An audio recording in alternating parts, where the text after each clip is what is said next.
Imagine this. You're at your own dinner table, the same one where you've laughed, cried, and built memory for over 15 years. The food's still warm, the candles are flickering, and suddenly your stepdaughter, Sophia, locks eyes with you and says, "You're not real family, Mark.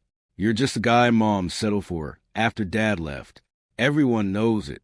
The words hit like a slap. Before you can even respond, the silence stretches. And then your wife. No, wait. Elena had already been gone 2 years by then. But in that moment, the grief twisted everything. Sophia kept going, voice dripping with venom. "Mom told me she regretted marrying you. She said you were holding her back." And I just sat there, fork frozen halfway in my mouth, feeling the room spin. Have you ever had someone you loved turn on you in your own home? That night, it wasn't just words. It was confirmation of every doubt I'd buried since Elena's funeral. I looked across the table expecting something. Support? A defense? Anything. Instead, the echo of Sophia's claim felt like Elena herself nodding along from the grave. "She's right, Mark." The pain in my head whispered, "Maybe it's time you accept you're not blood." I didn't yell. I didn't throw plates. I just stared at my plate until the food went cold.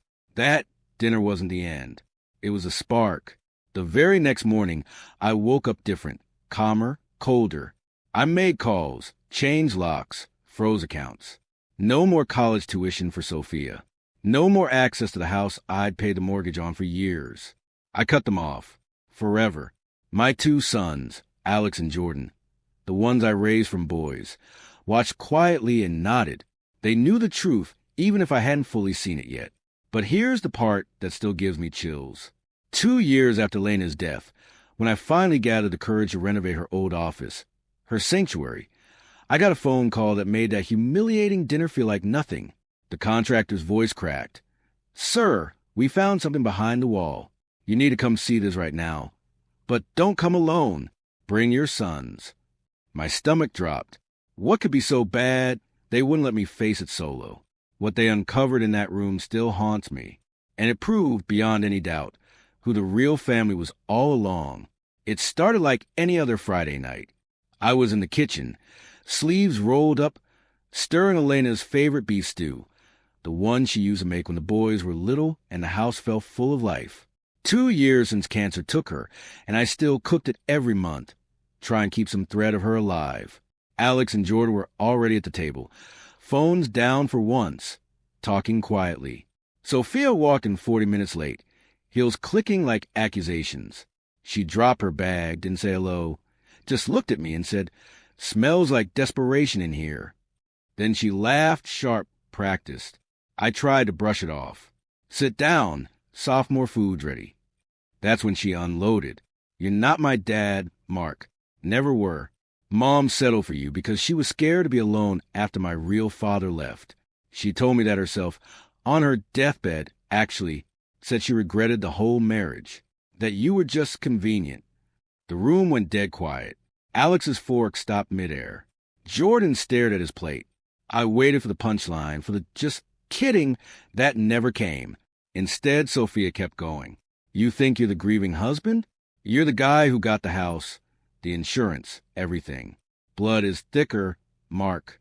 Mom knew it. She would have wanted me taken care of, not you playing house." I looked at the empty chair where Elena used to sit. For a second, I swear I heard her voice whisper, agreeing.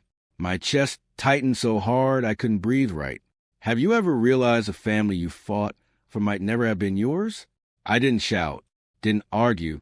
I just sat there until the stew went cold and the candles burned out. Sophia left without eating. The boys hugged me silently before heading upstairs. That night, I lay awake staring at the ceiling, replaying every word. By morning, the hurt had hardened into something else, something sharp and final. I got up, made coffee, and started making calls. Bank, lawyer, locksmith. No more money, no more guilt, no more pretending. But what I did next would set everything in motion. And 2 years later, a single phone call would rip the mask off the entire lie. Have you ever woken up and realized the person you've been protecting doesn't want your protection? They just want a wallet? That morning after the dinner, the house felt different, quieter, Colder. I sat at the kitchen island with my coffee untouched and stared at the family photo on the fridge. Elena smiling. Sophia maybe 12, Alex and Jordan grinning with missing teeth. I used to look at that picture and feel proud. Now it felt like a lie. I didn't scream or slam doors. I just acted. First call, bank. Freeze the joint account tied to Sophia's name. Effective immediately. Second call, lawyer. Update the access codes on the house security system. No one but me and my 2 sons gets in. Third, locksmith. By noon, the locks were changed. By evening, the Wi-Fi password was reset, and Sophia's car key fob deactivated. She came home that night, tried her key, banged on the door. I opened it just enough to hand her a duffel bag I packed. Clothes, laptop. A check for 1 month's rent on an apartment downtown. You're an adult now, Sophia. Time to live like one. She cried. Called me cruel. Said Elena would be ashamed. I looked her in the eye and said the words that had been burning since the night before. Your mother never said those things to me, and if she did regret marrying me, she still chose me every single day until the end. Alex and Jordan stood behind me in the hallway. They didn't speak. They didn't have to. Their silence was louder than any argument. Sophia left. The house went quiet again. I thought that was it. Clean break, closure. I focused on the boys, on work, on surviving the grief that still hit like waves some nights. I told myself the chapter was closed. But grief has a funny way of reopening doors you thought were nailed shut. 2 years passed. Elena's office stayed locked, her desk untouched, her scent still faint on the curtains. I couldn't bring myself to change it, until I finally decided it was time. I hired a small crew, told them to gut it, make it a guest room or gym, anything but a shrine. The first week went fine. Then, on a Sunday while I was at church lighting a candle for her, my phone buzzed. Mr. Reyes, the contractor. Voice low, urgent. Mr. Thompson, we found something behind the drywall in the office. You need to get here right now. Bring Alex and Jordan, but don't come alone. My pulse slammed in my ears. What the hell could be hidden in my dead wife's office that required backup? What kind of secret is so dark that a grown man needs his adult sons as backup just to look at it? I was sitting in the back pew of St. Mary's, half listening to the homily, when my phone vibrated against my thigh. I glanced down, Mr. Reyes. I stepped out into the vestibule, heart already picking up speed. Mr. Thompson, he said, voice tight like he was holding something back. We were removing the old paneling in the office. There's a false wall behind the bookcase. We opened it up and found things. Important things. You need to see this yourself. Right now. But please, bring Alex and Jordan with you. Don't come alone. The words landed like ice water down my spine. Don't come alone. Why? Was it dangerous? Illegal? Something that could hurt me worse than any dinner insult ever had? I texted the boys immediately. They met me in the church parking lot. Alex looked worried. Jordan was already clenching his fists like he was ready to fight whatever was waiting. We drove in silence the whole way home. 20 minutes felt like 2 hours. Every red light was torture. When we pulled up, the renovation van was still parked crooked in the driveway. Mr. Reyes met us at the front door, face pale, dust on his shirt. He didn't waste time with small talk. Upstairs, he said. You're not going to believe this. We climbed the stairs single file. The office door was open. Dust floated in the sunlight, streaming through the window. The bookcase had been pulled away from the wall. Behind it, a rough-cut rectangle, drywall pried open like a wound. Inside, something glinted under the work lights. My mouth went dry. What Elena had hidden in that wall for years was about to rewrite our entire family story.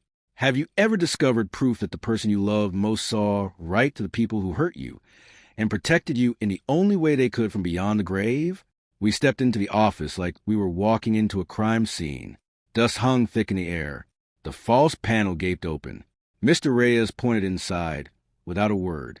There was a small fireproof safe bolted to studs, door already cracked by the crew. Next to it, a stack of yellowed envelopes tied with twine, a leather journal, several Polaroids, and one thick manila folder labeled simply for Mark after I'm gone. My hand shook as I opened the safe first. Inside, the original life insurance policy from 2018. Elena had quietly changed the beneficiary designation years ago. Everything split 3 ways. Me, Alex, Jordan. Sophia's name wasn't even mentioned. Not a cent. Then the folder. A second will, handwritten and notarized just 6 months before her diagnosis turned terminal. In Elena's careful cursive, Sophia has shown me, time and again, that entitlement outweighs gratitude. She resents Mark for loving us when her father wouldn't. I will not leave my husband vulnerable to that resentment after I'm gone. Pages of journal entries followed, dates going back a decade. Elena documenting Sophia's outbursts, the passive-aggressive comments, the way she twists conversations to make Mark the villain. One entry from her final weeks. Mark thinks I don't notice how Sophia speaks to him. I do. I'm too weak to stop it now. But I won't let her take what's his after I'm gone. He deserves peace. The Polaroid showed Elena alone in that very office, writing, crying, hiding things away. One photo had a sticky note on the back. I'm sorry I didn't protect you better while I was here. This is me doing it now. I sank to my knees right there on the drop cloth. Alex put a hand on my shoulder. Jordan stared at the papers like they'd just rewritten history. The dinner insult? That wasn't random cruelty. It was Sophia's last desperate grab before the money dried up, before she realized the well was poisoned by her own mother's final act of love. But the deepest cut was still coming.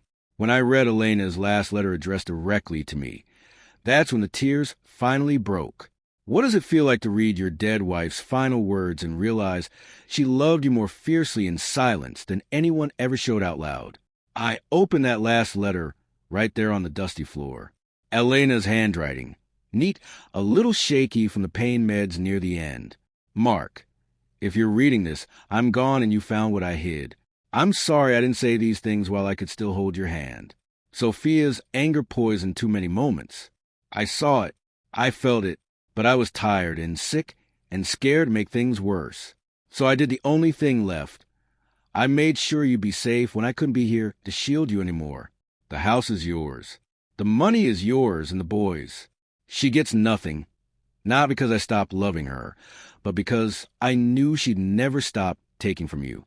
You gave us a family when we had none. You deserve to keep it. I love you. Always did. Always will. Elena, I read it twice, then 3 times. Tears blurred the ink. Alex knelt beside me. Jordan turned away so we wouldn't see his face. Later I showed Sophia the documents. One final meeting. She screamed denial, then begged, then went quiet when she saw her mother's signature on every page. I didn't yell back. I just handed her copies and walked out. That dinner table moment, it wasn't a betrayal. It was the symptom. The real betrayal had been years in the making, and Elena had already ended it before she took her last breath. Family isn't always who shares your blood. Sometimes it's the person who rewrites the will to protect you from the ones who do. If you've ever had to cut someone toxic out of your life, even when hurt, drop a broken heart emoji below.